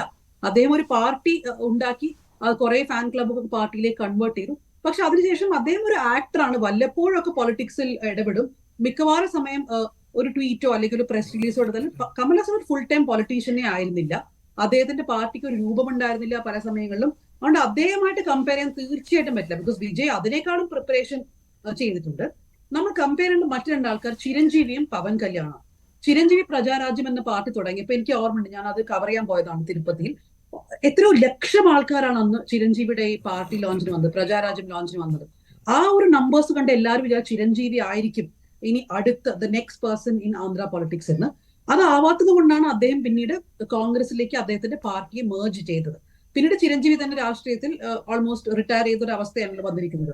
പക്ഷെ അദ്ദേഹത്തിന്റെ ബ്രദർ പവൻ കല്യാൺ 2014 ജനസേന എന്ന പാർട്ടി തുടങ്ങുന്നു. ഞാൻ എല്ലാ ഇലക്ഷനിലും പവൻ കല്യാൺ ഇന്റർവ്യൂ ചെയ്യുന്നത് എപ്പോഴും ചോദിക്കുന്ന ചോദ്യങ്ങളാണ്. നിങ്ങൾക്കൊരു 2nd റാങ്ക് ലീഡർഷിപ്പ് ഇല്ല, ഒരു 3rd റാങ്ക് ലീഡർഷിപ്പ് ഇല്ല. ഫോർ എക്സാമ്പിൾ നമ്മളിപ്പോ ആന്ധ്രാപ്രദേശിൽ പറയുന്നത് തമിഴ്നാട്ടിൽ പറയുന്നത് പോലെ വിജയ് അല്ലാതെ ആ പാർട്ടിയിൽ ആര് കണ്ടസ്റ്റ്, അതായത് ആ 10-15 വർഷത്തിനുള്ളിൽ ഒരു പ്രതിപക്ഷ നേതൃസ്ഥാനത്തേക്ക് എത്തുക, അതിനുശേഷം ഈ പറഞ്ഞ പോലെ ഒരു കൊലീഷൻ ഉണ്ടാകുമെങ്കിൽ അതിൽ ഒരു ഗവൺമെന്റ് രൂപീകരണം ഉണ്ടാകുമെങ്കിൽ പവൻ കല്യാൺ എടുത്തുപോലെ ഒരു സ്റ്റാൻഡ് എടുക്കാൻ കഴിയുക, അങ്ങനെ ഒരു കളിയായിരിക്കുമോ വിജയന്റെ മനസ്സിലുണ്ടാകുക? ഈ പറഞ്ഞ പോലെ ഉദയനിധി വേഴ്സസ് വിജയ് എന്നുള്ള ആ ഒരു കമ്പാരിസണൊക്കെ ഒരുപാട് ഇപ്പോൾ ചർച്ച ചെയ്യേണ്ട കാര്യമല്ല. എങ്കിലും ഒരു 10 വർഷത്തിന് ശേഷം ആ ഒരു ചർച്ചയ്ക്ക് എന്തെങ്കിലും സാധ്യത ഇപ്പോഴുണ്ട്? ഇതിനിടയ്ക്ക് അപർണ മുമ്പ് ചോദിച്ചൊരു ചോദ്യം, അതിനൊരു മറുപടി പറയാം. എന്തുകൊണ്ടാണ് DMK ഇതിനൊരു പ്രിപ്പറേഷൻ നടത്തുന്നതെന്ന് ചോദിച്ചു. നോക്കൂ, കഴിഞ്ഞ 2 അസംബ്ലി ഇലക്ഷനിൽ തുടർ ഭരണത്തിലുള്ള പാർട്ടിയാണ് DMK. മാത്രമല്ല ഈ കഴിഞ്ഞ പാർലമെൻറ്റ് ഇലക്ഷനിൽ വൻ വിജയം നേടിക്കഴിഞ്ഞിരിക്കുന്നു. പക്ഷേ ഒരു കാര്യം എനിക്ക് തോന്നുന്നു തമിഴ്നാട്ടിൽ ഉള്ള ആൾക്കാർക്കാണ് കുറച്ചുകൂടെ അറിയാം. ഞാൻ അന്വേഷിച്ചിടത്തൊന്നും ഈ പാർട്ടി എന്നുള്ളത് വളരെ ധാർഷ്ട്യമില്ലാതെ ജനങ്ങളോടൊപ്പം നിൽക്കാനുള്ള എല്ലാ തരത്തിലുള്ള സംഭവങ്ങളും ചെയ്തു. ഇപ്പം ധന്യ തന്നെ പറഞ്ഞ ഈ ഫ്ലഡുമായിട്ട് റിലേറ്റ് ചെയ്യപ്പെട്ടുള്ള കാര്യങ്ങളിലൊക്കെ അവിടുത്തെ ഉപമുഖ്യമന്ത്രിയായിട്ടുള്ള ഉദയനിധി സ്റ്റാലിനൊക്കെ ഇറങ്ങി പ്രവർത്തിക്കുന്നുണ്ട്. എന്ന് പറഞ്ഞാൽ എന്താണോ വരാൻ പോകുന്നത് അതിന് മുൻപായിട്ട് തന്നെ പ്രവർത്തിക്കുകയും തങ്ങളുടെ കുഴപ്പം എന്തെങ്കിലും ഉണ്ടോ എന്ന് നേരിട്ട് പരിശോധിക്കുകയും ചെയ്യുന്ന കൃത്യമായ രാഷ്ട്രീയം അവിടെ DMK നടത്തുന്നതുമുണ്ട്. ഒരു ചെറിയ കാര്യത്തിൽ പോലും ഇപ്പോൾ വിജയ് വരുന്നു, വിജയ് വെറുതെ അങ്ങ് വിട്ടേക്കാം, വിജയ് മറ്റുള്ള ആൾക്കാർ, ഇപ്പം കമൽഹാസൻ ഇവിടെ കോയമ്പത്തൂർ തോറ്റുപോയി. കമൽഹാസൻ വലിയ നടനാണ്, പക്ഷേ BJPയുടെ ഒരു അത്ര വലിയ നേതാവല്ലായിരുന്ന അതിൽ പാർട്ടി വലിയല്ലോ BJP തമിഴ്നാട്ടിൽ, പക്ഷേ അവിടെ തോറ്റുപോയില്ലേ. അപ്പോൾ അതിനർത്ഥം ഈ ഒരു ചെറിയ കാര്യത്തെ പോലും നിസ്സാരമായിട്ട് കരുതാൻ DMK ചെയ്യുന്നില്ല, അങ്ങനെ കരുതുന്നില്ല എന്നുള്ളതാണ് അവരെടുക്കുന്ന പ്രിപ്പറേഷൻ. 2, അപർണ ചോദിച്ചതുപോലെ തന്നെ 10 കൊല്ലം നമുക്ക് അസാധ്യമായിട്ടൊന്നും പറയാൻ പറ്റില്ല രാഷ്ട്രീയത്തിൽ എന്താ സംഭവിക്കുക എന്നുള്ളത്. ഇപ്പം ആദ്യം ആം ആദ്മി പാർട്ടി വന്നപ്പോൾ ഈ പറയുന്ന അരവിന്ദ് കെജ്രിവാൾ ഒഴിച്ച് മറ്റു പലരെയും ജനങ്ങൾക്ക് പരിചയം പോലുമില്ല. അവരൊക്കെ വലിയ ഭൂരിപക്ഷത്തിലാണ് ജയിച്ചു പോയത്. പിന്നെ അത് ഒരു മാസ് മൂവ്മെൻ്റായിട്ട് വന്ന് ആണ് മാറിയത്. അതുകൊണ്ട് നമുക്ക് അങ്ങനെ സംഭവിക്കില്ല എന്നൊന്നും പറയാൻ പറ്റില്ല. പക്ഷേ അങ്ങനെ സംഭവിക്കാനുള്ള സാഹചര്യം ഉണ്ടോ തമിഴ്നാട്ടിൽ എന്നുള്ളതാണ് നോക്കേണ്ടത്. അങ്ങനെ ഒരു സാഹചര്യം ഉണ്ടാകാതിരിക്കാനാണ് DMK നോക്കുന്നത്. അതുകൊണ്ട് തന്നെ ഈ അപ്പോഴും ചന്ദ്ര, ഞാൻ ചോദിക്കുന്നത് ഈ DMK-ക്കെതിരെ ഇപ്പോഴും ജനവിരുദ്ധ സർക്കാർ എന്നൊക്കെ പറയുമ്പോഴും ഒരു കൃത്യമായി ഫോക്കസ് ചെയ്തുകൊണ്ട് ഒരു അലിഗേഷൻ വിജയ് ഉന്നയിച്ചിട്ടില്ല. കൊള്ളയടിക്കുന്നു എന്ന് പറയുന്നുണ്ട്, പക്ഷേ ഒരു പിൻ പോയിന്റ് ചെയ്തുകൊണ്ട് അങ്ങനെ ഒരു ഫോക്കസ് ചെയ്തുകൊണ്ട് ഒരു ആരോപണത്തിലേക്ക് വന്നിട്ടുമില്ല. അങ്ങനെ ഒരു ആരോപണം ഇപ്പോൾ കൊണ്ടുവരാൻ പറ്റാത്തതുകൊണ്ടാണല്ലോ കഴിഞ്ഞ ഇലക്ഷനിലും ഒരു സഖ്യകക്ഷികളായിരിക്കാം, എന്നാൽ പോലും യാതൊരു എതിർപ്പുമില്ലാതെയാണല്ലോ അവിടെ പിന്നെ DMK ജയിക്കുന്നത്. അപ്പം നമ്മൾ ഈ പറയുന്ന ഒരാൾക്കെതിരെ ഏത് രാഷ്ട്രീയക്കാരനെതിരെ നമുക്ക് അഴിമതി ആരോപിക്കാം, പക്ഷേ കൃത്യമായിട്ട് പിൻ പോയിന്റ് ചെയ്തിട്ട് ഒരു ആരോപണം ഉന്നയിക്കാൻ പറ്റാത്തടത്തോളം കാലം അതൊന്നും ജനങ്ങൾ വിശ്വസിക്കില്ല. പക്ഷേ ഒരു കാര്യം ശരിയാണ്, കുടുംബ വാഴ്ച എന്നുള്ളത് വാസ്തവമാണ്. അതുകൊണ്ട് മാത്രം ഇന്ത്യയിലെ ഏതെങ്കിലും രാഷ്ട്രീയ പാർട്ടി ആരെങ്കിലും പിന്നെ ഉപേക്ഷിക്കുക? അങ്ങനെയാണെങ്കിൽ ഏത് രാഷ്ട്രീയ പാർട്ടി ഉണ്ടാവും ബാക്കിയുണ്ടാവുക? എല്ലാ രാഷ്ട്രീയ പാർട്ടിയിലും ബന്ധുക്കൾക്ക് തന്നെയല്ലേ ഏറ്റവും കൂടുതൽ പ്രാതിനിധ്യം കിട്ടുന്നത്, ഏത് തരത്തിലായാലും. അതുകൊണ്ട് അതിനൊന്നും വലിയ അതിനെയൊക്കെ ഇപ്പോൾ വോട്ടർമാർ അതിനെ അംഗീകരിച്ച മട്ടല്ലേ. ഇപ്പം നമുക്ക് തന്നെ അറിയാം, നമ്മുടെ നാട്ടിൽ തന്നെ ഒരു MLA മരിച്ചാൽ അദ്ദേഹത്തിൻ്റെ ബന്ധു, ഭാര്യ, മകൾ, അനിയൻ ഒക്കെയല്ലേ നിൽക്കുന്നത്. അതിപ്പം അതിനകത്ത് നമ്മൾ വലിയ പ്രബുദ്ധത ഉള്ളതെന്ന് പറഞ്ഞാൽ നമ്മൾ അംഗീകരിക്കുന്നു. പിന്നെ കുറച്ച് പ്രബുദ്ധത ഇല്ലെന്ന് കുറച്ച് സമ്മതിക്കുന്ന തമിഴർക്ക് അതിന് സമ്മതിക്കാൻ ബുദ്ധിമുട്ടൊന്നും ഉണ്ടാവില്ല. പക്ഷേ ഈ പറഞ്ഞതുപോലെ ഒരു കൃത്യമായ അഴിമതി ആരോപണം കൊണ്ടുവന്നാൽ അതിൽ പിടിച്ച് അതായിരിക്കും ഒരു ഗെയിം ചേഞ്ചർ ആവുണ്ടാവുക. അതൊന്നും ഉണ്ടാകത്തിടത്തോളം കാലം എനിക്ക് തോന്നുന്നില്ല ഈ പറയുന്ന വാചകങ്ങൾക്കും പഞ്ച് ഡയലോഗിനും അപ്പുറത്ത് എന്തെങ്കിലും സംഭവിക്കുമെന്ന്. ഓക്കെ, അത് അംഗീകരിച്ചുകൊണ്ട് വിനു കുര്യത്ത് DMK-ക്കെതിരെ പറയുക, BJP-ക്കെതിരെ പറയുന്നു, BJP-ക്കെതിരെ ഓക്കെ പല മുൻപുള്ള സിനിമകളിലടക്കം ഡയലോഗുകൾ വിജയ് കൊണ്ടുവന്നിട്ടുണ്ട്. പക്ഷേ DMK ആണ് പ്രധാനമായിട്ട് എതിരിടേണ്ടത്. DMK ജനവിരുദ്ധ സർക്കാർ എന്ന് പറയുന്നതിനപ്പുറത്തേക്ക് DMK ആക്രമിക്കാൻ കയ്യിൽ പ്രത്യേക വെപ്പണൊന്നും വിജയിൻ്റെ കയ്യിലില്ല. അങ്ങനെ തന്നെ വേണ്ടേ കരുതാൻ. ഇപ്പോൾ നേരത്തെ പറഞ്ഞ ഉദയനിധിക്ക് ഉള്ളത് അതൊരു പാർട്ടിയുടെ ബേസായിട്ടുള്ള ഒരു ജന പങ്കാളിത്തമാണ്, അല്ലാതെ ഒരു സിനിമയുടെ പങ്കാളിത്തമല്ല. അത് തകർക്കണമെന്നുണ്ടെങ്കിൽ ആ രീതിയിലുള്ള രാഷ്ട്രീയപരമായിട്ടുള്ള ഒരു അലിഗേഷൻ കൊണ്ടുവരാൻ വിജയിന് കഴിയണം. അതൊരു DMK എന്നൊരു പാർട്ടിയെ പോലും ഡാമേജ് ചെയ്യാൻ കഴിയുന്ന രീതിയിലുള്ള ഒരായുധം കൊണ്ടുവരണം. അത് ഇതുവരെയും ഉണ്ടായിരുന്നെങ്കിൽ ഒരു പക്ഷേ അതിനൊരു സൂചനയെങ്കിലും ഈ സമ്മേളനത്തിൽ വിജയ് നൽകിയേനെ. അത് വിജയുടെ കയ്യിലില്ല. അതായത് പ്ലെയിനായിട്ട് പറഞ്ഞു പോകുന്നു, ആ വെപ്പൺ മതിയാകില്ല നേർക്കുനേർ എതിരിടാൻ. അങ്ങനെ തന്നെ കരുതേണ്ടി വരും അല്ലേ? ഇന്ന് വിജയുടെ പാർട്ടി ജയിക്കണം എന്നുള്ളതിനേക്കാൾ വിജയ് കൂടുതലും സ്ട്രെസ് ചെയ്തത് BJP-യെയും DMK-യെയും മറ്റ് പാർട്ടികളെ തകർക്കണമെന്നാണ്. ഞാനടിച്ച താങ്കമാട്ടെ 4 മാസം തൂങ്കമാട്ടെ എന്നൊക്കെ സിനിമയിൽ കേൾക്കുമ്പോൾ നമ്മളെല്ലാം കൈയടിക്കും. അതൊന്നും റിയൽ ലൈഫിൽ അതൊന്നും നടക്കാത്ത കാര്യമാണ്. ഇവരെ എല്ലാം തകർത്തിട്ട്, അതും വളരെ ചുരുങ്ങിയ ഈ പറഞ്ഞ പോലെ 2026-നകത്ത് DMK-യും AIADMK-യും BJP-യും ഉൾപ്പെടെ തകർത്ത് ഞാൻ ഒറ്റയ്ക്കൊരു പാർട്ടി ചെയ്തിട്ട് വിജയിക്കും എന്നൊക്കെ പറയുമ്പോൾ, ഇപ്പോൾ തിരുവനന്തപുരത്ത് നിന്ന് പോയവർ 7 കിലോമീറ്റർ ഇപ്പുറമാണ് നിൽക്കുന്നതെന്ന് പറയുന്നത് കേട്ടോ. സമ്മേളനത്തിന് പോകാൻ പറ്റിയിട്ടില്ല എന്ന് പറഞ്ഞു. ഈ ഒരു മാസ് ക്രൗഡ് ഒരു സമ്മേളനത്തിന് വരുന്ന തലയെണ്ണി വോട്ട് നമുക്ക് തീരുമാനിക്കാൻ നോക്കില്ല. അതും വോട്ട് മനസ്സിലാണ് ജനത്തിൻ്റെ. വിജയിയെ കാണാൻ വരുന്നവരും അവിടെ ഉണ്ട്. ഇതിനകത്ത് കുഞ്ഞുങ്ങളും അവിടെ ഇരിപ്പുണ്ട് വേദിയിൽ, പലയിടത്ത് കുട്ടികൾ വരെയുണ്ട്. അവർക്കൊന്നും വോട്ടില്ല. അപ്പോൾ ഈ ക്രൗഡും എല്ലാം കണ്ടിട്ട് ഇത് നേരത്തെ ധന്യരാമൻ പറഞ്ഞതുപോലെ ചിരഞ്ജീവിയുടെ ആരുടെ ഇതിന് ജനം കണ്ടപ്പോൾ എല്ലാവരും ഒന്ന് ഞെട്ടിപ്പോയി. എൻ്റെ ദൈവമേ, ഇനിയിപ്പോൾ ഇന്ത്യ ഭരിക്കാൻ പോകണം അവരാണെന്ന് വരെ വിചാരിച്ചു. അതാണ് ഞാൻ നേരത്തെ പറഞ്ഞത്. ഇവർക്കുള്ള ഫാൻസ് എന്നുള്ളത് കലയോടുള്ള സ്നേഹം കൊണ്ടുള്ള താരാരാധനയാണ് ഇവിടെ നടക്കുന്നത്. അപ്പോൾ നമ്മളിപ്പോൾ പറയുമ്പോൾ ഇതിനകത്ത് ഒരു കാര്യം ആലോചിക്കണം. ഉദയനിധി സ്റ്റാലിൻ എന്ന് പറയുന്നത് ഇപ്പോൾ 42 ആണ്, 2026 46 ആവും. അതിനേക്കാൾ 10 വർഷം പുറകിലാണ് അണ്ണാമലൈ. 40 വയസ്സേ ഉള്ളൂ, IPS ഓഫീസറാണ്, സിനിമ ഇല്ലാന്നേ ഉള്ളൂ. അപ്പം ഇതെല്ലാം നമ്മൾ നോക്കണം. അങ്ങനെ ചെറുപ്പക്കാരുടെ വോട്ട് മുഴുവൻ കിട്ടുന്നുണ്ടെങ്കിൽ അണ്ണാമലയ്ക്ക് തന്നെയല്ലേ കിട്ടേണ്ട. അങ്ങനെ നോക്കുകയാണെങ്കിൽ ഒരു IT പ്രൊഫഷൻ, IPS എല്ലാ നിലയിലും അദ്ദേഹം ഒരു വലിയ മിടുക്കൻ തന്നെയാണ്. അപ്പോൾ കഴിഞ്ഞവിടെ നമ്മളെല്ലാം ഭയങ്കരമായിട്ട് വിജയിക്കുന്ന. പക്ഷേ നോക്കും, നമ്മുടെ മനസ്സിലാണ് ഈ വോട്ട് എന്നുള്ളത്. അവിടെ പതിയണം, ഇലക്ഷൻ്റെ അന്ന് പതിയണം. അല്ലാതെ ഇത്തരം ഇത് വന്നിട്ട് എല്ലാവരെയും തകർക്കുക എന്നൊക്കെ ഉള്ള പ്രസംഗം ഇന്ന് പറയാതെ, ജനങ്ങൾക്ക് വേണ്ടി ഞാൻ എന്തൊക്കെ ചെയ്യും, ബാക്കി ഇനി നിങ്ങളുടെ കയ്യിലാണ്. അല്ലാതെ ഇവരെ തകർക്കണമെന്ന് പറഞ്ഞു കഴിഞ്ഞാൽ അതൊരിക്കലും ഒരു രാഷ്ട്രീയ പാർട്ടിക്കും അങ്ങനെ പറഞ്ഞുകൊണ്ട് നിലനിൽക്കാൻ പോലും പറ്റില്ല എന്നുള്ളിടത്താണ് വരുന്നത്. ശത്രുത ഉണ്ടാക്കിക്കൊണ്ട് ചെയ്യുന്ന രാഷ്ട്രീയം തമിഴ്നാട്ടിൽ ഒട്ടും നടക്കില്ല. അത് നേരത്തെ ഞാൻ പറഞ്ഞ പോലെ ജയലളിത ഉൾപ്പെടെ ജയിലിൽ കിടന്നപ്പോൾ അനുഭവിച്ച യാതനകൾ, കരുണാനിധിയെ അറസ്റ്റ് ചെയ്തു, തിരിച്ച് കരുണാനിധി ജയലളിതയെ അറസ്റ്റ് ചെയ്തു, ശശികലയെ അറസ്റ്റ് ചെയ്തു. അവിടെ അങ്ങനെയാണത്. രാഷ്ട്രീയം കളിക്കാൻ പോയി എപ്പോഴെങ്കിലും ഒരു പതനം വീണാൽ പിന്നെ ചവിട്ടി മെതയ്ക്കും. അത് വേണ്ട, എല്ലാവരും നമുക്ക് ഒരുമിച്ച് നിൽക്കാം, പക്ഷേ എൻ്റെ പാർട്ടി ഇന്ന നാട്ടുകാർക്ക് ചെയ്യും എന്നൊക്കെയാണ് വിജയെപ്പോലെ ഒരു ഹീറോയിൽ നിന്ന് ഞാനൊക്കെ ഇന്ന് സ്പീച്ചിൽ ഞാൻ കൂടുതൽ വിചാരിച്ച അങ്ങനെയാണ്. പക്ഷെ അതിനേക്കാൾ കൂടുതൽ പുള്ളി സ്ട്രെസ് ചെയ്തത് ബാക്കി എല്ലാത്തിനെയും തകർക്കണം, അഴിമതിയൊക്കെ എല്ലായിടത്തും ഉണ്ടെന്നുള്ള എല്ലാവർക്കും അതൊക്കെ അങ്ങ് തുടച്ചു നീക്കും എന്നൊക്കെ പറയുന്നതൊക്കെ നമ്മൾ കേട്ട് എല്ലാ രാഷ്ട്രീയ പാർട്ടിക്കാരും പറയുന്ന അതാണ്. അതിൽ ആപ്പടെ ലഹരി മുക്തം ഞാൻ ഇപ്പോഴും പറഞ്ഞു എനിക്കിഷ്ടപ്പെട്ടു. കാരണം യുവാക്കളാണല്ലോ എപ്പോഴും ഗാന്ധിജി പറഞ്ഞല്ലോ യുവത്വം മഹത്വം, അവരില്ലെങ്കിൽ രാഷ്ട്രമില്ല. ആ യുവത്വത്തെ നേരെ നയിക്കട്ടെ, അതിനു വേണ്ടിയിട്ടുള്ള കാര്യങ്ങൾ, ജോലി, പിന്നെ പറഞ്ഞു വാട്ടർ, ഇലക്ട്രിസിറ്റി, ജോബ്, അതൊക്കെ നല്ല കാര്യം തന്നെയാണ്. ആ മൂന്നും എടുത്തു പറഞ്ഞു. ചെറിയ സിനിമകൾ ചെയ്യാമായിരുന്നു, അതിന് ഭയങ്കര വാല്യൂ ഉണ്ട്. നമുക്കറിയാം കരുണാനിധിയൊക്കെ സംഭാഷണത്തിലൂടെയാണ് ജനങ്ങളെ കയ്യിലെടുത്തിട്ടുള്ളത്. രാഷ്ട്രീയ സംഭാഷണങ്ങൾ കരുണാനിധി അതേ ഇതേപോലെ വേറൊരാൾ എഴുതിയിട്ടുണ്ടെന്ന് എനിക്ക് തോന്നുന്നില്ല. തമിഴിലെ ഗാനരചയിതാക്കളെല്ലാം പാട്ടിലൂടെ തന്നെ. തീർച്ചയായും ഇനിയുള്ള സമയങ്ങളിൽ എന്താണ് വിജയ് ചെയ്യുക, അതേത് തരത്തിലായിരിക്കും ആ അജണ്ട എന്നുള്ളത് ഉറ്റുനോക്കുകയാണ്. നൻപ എന്ന് ആദ്യം വിളിച്ച വിജയ് പിന്നെ തോഴ, തോഴി എന്നുകൂടിയാണ് ജനങ്ങളെ അഭിസംബോധന ചെയ്തത്. അതായത് സിനിമയിൽ കാണുന്നതിനേക്കാളും അതിവൈകാരികമായിട്ടുള്ള ഒരു പ്രസംഗമാണ്. MGRും NTRുമാണ് തൻ്റെ മാതൃക എന്ന് പറയുമ്പോൾ ആ കാലത്തെ അതിവൈകാരികത, തമിഴ് സിനിമകൾ കണ്ടുകൊണ്ടിരുന്ന പ്രേക്ഷകരുടെ അതിവൈകാരികത ഇപ്പോഴത്തെ മാറിയ രാഷ്ട്രീയ സാഹചര്യത്തിൽ വിജയ്ക്ക് തുണയാകുമോ, അതോ കൃത്യമായിട്ടുള്ള തിരക്കഥയുമായിട്ടാണോ വിജയ് ഈ മാനാടിനെത്തിയത് എന്നുകൂടിയാണ് ചോദ്യം. വിജയ് DMK താഴെ ഇറക്കുമോ എന്ന ചോദ്യം നമ്മൾ പ്രേക്ഷകരോട് ചോദിച്ചു. സ്വാഭാവികമായിട്ടും ഏറെ വിജയ് ആരാധകരുള്ള സ്ഥലമാണ് കേരളം. അതുകൊണ്ട് മലയാളി പ്രേക്ഷകർ കരുതുന്നത് 69% പ്രേക്ഷകരും അങ്ങനെ തന്നെയാണ്, 31% പ്രേക്ഷകരാണ് എല്ലാവരും. പക്ഷേ ഉത്തരം പറയേണ്ടത് പോളിംഗ് ബൂത്തിൽ തീരുമാനിക്കേണ്ടത് തമിഴകമായതുകൊണ്ട് ഒരുപക്ഷെ ചിത്രം മറിച്ചാവാനാണ് സാധ്യത. വളരെയധികം നന്ദി ഇതിന് കുര്യത്ത് ഡോക്ടർ മുഹമ്മദ് വർഗീസ്, ഒപ്പം ശ്രീ ചന്ദ്രകാന്ത് വിശ്വനാഥൻ, ധന്യവാദം. 2 പേറ്റ് ബോർഡ്.